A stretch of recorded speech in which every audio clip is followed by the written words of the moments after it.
దేవాలయం దగ్గరికి ఎలా చేరుకోవాలి నేను చెప్పబోతున్నా ఫ్రెండ్స్. నన్ను లైక్ కొట్టండి, సపోర్ట్ చేయండి, ఫాలో చేయండి ఫ్రెండ్స్. ఇలాంటి వీడియోలు మీ ముంగల ఇంకెన్నో చేస్తాను అనమాట. ఇప్పుడు నేను తాండూరు రైల్వే స్టేషన్ దగ్గర ఉన్నాను. ఈడికెళ్ళి నేను విజయవాడలో చేరుకోవాలన్నమాట. విజయవాడలో చేరుకున్న తర్వాత ఆడికెళ్ళి బస్సులు, ఆటోలు అందుబాటులో ఉంటాయి ఈ దేవాలయం దగ్గరికి వెళ్ళడానికి. అప్పుడు బస్సులో వచ్చేసి కేవలం మీకు 12 కిలోమీటర్ అవుతుంది వెళ్ళడానికి. ఇప్పుడు మంగళగిరి ఊరికి అయితే చేరుకోవాలన్నమాట. అక్కడనే లక్ష్మీ నరసింహస్వామి దేవాలయం ఉంటుంది అనమాట. చాలా పురాతనమైన దేవాలయం, చాలా బాగుంటుంది. అక్కడ చూడవలసిన ప్రదేశాలు చాలా బాగుంది అనమాట. ఈ విధంగా అయితే గమ్యం అయితే చేరుకోవాలి ఫ్రెండ్స్.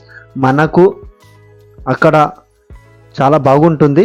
ఖచ్చితంగా నన్ను సపోర్ట్ చేయండి. ఇంత కష్టపడి వీడియో తీస్తున్నా కాబట్టి ఒక లైక్, సబ్స్క్రైబ్ చేసుకోండి ఫ్రెండ్స్. ఇలాంటి వీడియోలో మీ ముంగరికి ఇంకెన్నో చేస్తాను. Support, like.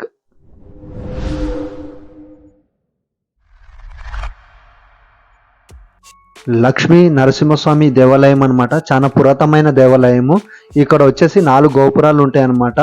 ఒక గోపురం వచ్చేసి గాలి గోపురం ఉంటుంది అనమాట. చాలా పెద్దగా ఉంటుంది, చూడడానికి చాలా బాగుంటుంది అనమాట. చాలా పురాతనమైన దేవాలయము లక్ష్మీ నరసింహస్వామి దేవాలయము. ఇక్కడ వచ్చేసి 2 దేవాలయాలు ఉంటాయి. ఒకటేమో కింద లక్ష్మీ నరసింహస్వామి దేవాలయం ఉంటే మీద వచ్చేసి పానకం నరసింహస్వామి ఉంటాడనమాట. ఇక్కడ వచ్చేసి 4 యుగాలు, ఒక్కొక్క యుగంలో స్వామివారు పానకం అనేది తీసుకుంటున్నారన్నమాట. ఫస్ట్ యుగంలో వచ్చేసి నెయ్యి, తర్వాత తేనె, తర్వాత పాలు.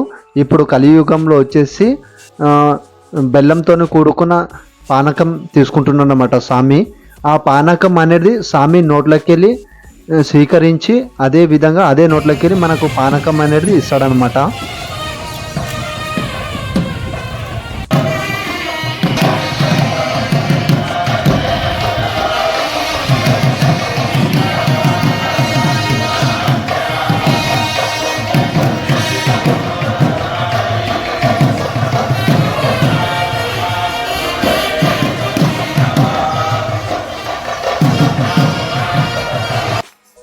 ఈ మంగళగిరిలో నమోచి అనే ఒక రాక్షసుడు ఉండేవాడు. అతను చాలా భయంకరంగా ఉండేవాడు అనమాట. అక్కడ ఎన్నో తపస్సులు చేసి బ్రహ్మదేవుడి నుంచి ఎన్నో వరలు పొందిన హిస్టరీ ఇక్కడ మంగళగిరిలో ఉంది అనమాట. ఈ మంగళగిరిలో అక్కడ ఉన్న రాక్షసుడు అక్కడ ఉన్న దేవుల వల్ల ఎవరి వల్ల కంట్రోల్ కాలేదట. ఆ రాక్షసుడు బాధలు తట్టుకోలేక విష్ణుమూర్తి దగ్గరికి వెళ్ళారట. అప్పుడు విష్ణుమూర్తి కోపం చాలా ఎక్కువ వచ్చిందనమాట. అప్పుడు చేతులు ఉన్న చక్రాన్ని వదిలిపెట్టిండట. ఆ చక్రాన్ని వదిలిపెట్టిండని ఈ రాక్షసుడిని తెలవడంతో అక్కడ ఉన్న కొండల్లో దాక్కోవడం జరిగిందనమాట. మీకు తెలియనిదేముంది, విష్ణుమూర్తి నుంచి చక్రాన్ని ఎవరి వల్ల తప్పించుకోవడం వల్ల శాత కాదని మీకు అందరికి తెలుసు. కాబట్టి అక్కడున్న చక్రంతో ఆ రాక్షసుని అంతం చేయడం జరిగిందనమాట. అదే కోపంతో విష్ణుమూర్తి ఎవరిని కంట్రోల్ చేయలేక అక్కడున్న పానకంతో ఆ విష్ణుమూర్తిని కంట్రోల్ చేస్తారనమాట. అదేవిధంగా పానకం ఇచ్చే ముందు ఆ దేవుడు సగం తాగి సగము వదిలిపెట్టిండు అనమాట. అదేవిధంగా ఇప్పుడు కూడా ఆ పానకం అనేది దేవునికి ఇస్తారు. సగం తాగుతాడు, సగం ప్రజలకు ఇస్తాడు అనమాట. ఆ దేవుడు తాగిన పానకం కానీ ఎక్కడికి వెళ్తుందో ఎక్కడికి లేదో ఇంతవరకు ఎవరు కనుక్కోలేరనమాట. ఇప్పటి వరకు ఆ పానకం అసలు దేవుడు తాగుతాడా, అసలు ఆ పానకం అనేది ఎక్కడికి వెళ్తుంది అని విష్ణుమూర్తి పానకం పొందిన తర్వాత శాంతించిన తర్వాత లక్ష్మీ నరసింహస్వామి అవతారంలో అదే మంగళగిరిలో ఉండడం జరిగిందనమాట. ఆ స్వామివారి నుంచి అప్పటి నుంచి పానకము అందిస్తుంటారు అనమాట. పానకం సగం తాగి సగము అక్కడ ఉన్న భక్తులు వాళ్ళు పొందుతారు. కానీ ఈ విధంగా ఎక్కడ లేని విధంగా ఇక్కడ మంగళగిరిలో చూడవచ్చు అనమాట. మనకి ఇంతకంటే అదృష్టం ఏమి కావాలి ఫ్రెండ్స్? స్వామి నోట్ల నుంచి మనకు పానకం వస్తుందంటే ఇంతకంటే అదృష్టం ఇంకేం కావాలి? మీరు చూడాలనుకుంటున్నారా? అయితే చూడండి వీడియో.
లక్ష్మీ నరసింహస్వామి గుట్ట మీద నడుచుకుంటూ వెళ్తున్నాం అనమాట.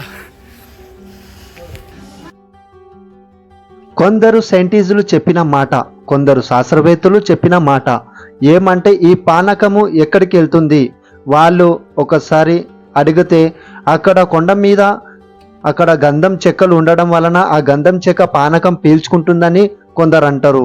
ఇంకా కొందరు ఏమంటారంటే కొండలు చాలా వేడిగా ఉంటాయి కాబట్టి కొండలు పీల్చుకుంటాయని ఇంకొక మాట ఏమంటే ఆడ కృష్ణా నది మొత్తం దగ్గర ఉంటుంది కాబట్టి ఆ కృష్ణా నదిలో కలుస్తుందని కొందరు మాట అంటే ఏమంటే అక్కడ మంటలు లోపట ఎగసపడతాయి, అందుకోసమే అక్కడ ఉన్న వేడికి తట్టుకోలేక ఆ పానకం అనేది పీల్చుకుంటుందని ఇంకొక మాట. కానీ మంగళగిరి ప్రజలకు అడిగినా అక్కడున్న భక్తుల వాళ్ళకి అడిగినా స్వయంగా మనం దర్శించుకోవడానికి వెళ్ళి మనం స్వయంగా దర్శించుకొని చూడవచ్చు అనమాట. ఎందుకంటే స్వయంగా ఆ పానకం అనేది నరసింహస్వామి కొంచెం తాగి కొంచెం భక్తులకు ఇస్తారనమాట. అక్కడ ఉండే పానకం చాలా బాగుంటుంది. ఆడ ఇంకొకటి ప్రత్యేకతలు ఏమంటే ఆడ బెల్లం పానకం అనేది ఉంటుంది కానీ అక్కడ ఒక చీమ ఒక పురుగు అనేది ఏముంటుంది అక్కడ, అది చాలా ప్రత్యేకతలు. అదే మనం ఇంట్లో చిన్న చక్కెరే పడ్డా ఏమైనా బెల్లం ముక్క పడ్డా చీమలు అయితే చాలా అవుతుంది. అదే మంగళగిరిలో లక్ష్మీ నరసింహస్వామి దేవాలయం దగ్గర నువ్వు ఎంత పానకము అక్కడ ఉన్నా ఏమున్నా చిన్న ఒక పురుగు కూడా కనిపించేది. ఈ మంగళగిరిలో ప్రత్యేకతలు అనమాట. ఇక్కడ స్వయంగా మన లక్ష్మీ నరసింహస్వామి ఇక్కడ వెలిసిండ్రు అనమాట. ఇంతకంటే ఇంకేం కావాలి ఫ్రెండ్స్. అదే విధంగా పానకం అనేది సగం స్వామివారు తాగి సగం భక్తులు తాగడం, ఇంతకంటే అదృష్టం ఇంకేం కావాలి. మన భారతదేశంలో మన ఇండియాలో ఈ విధంగా ఉండటం నాకు చాలా గర్వకారంగా ఉంది. ఒకసారి మీరు కూడా ఈ దేవాలయాన్ని మీరు దర్శించుకోండి, చాలా బాగుంటుంది.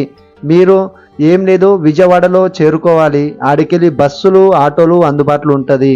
కేవలం మీరు 15 నిమిషాల్లో ఈ దేవాలయం దగ్గర చేరుకోవచ్చు.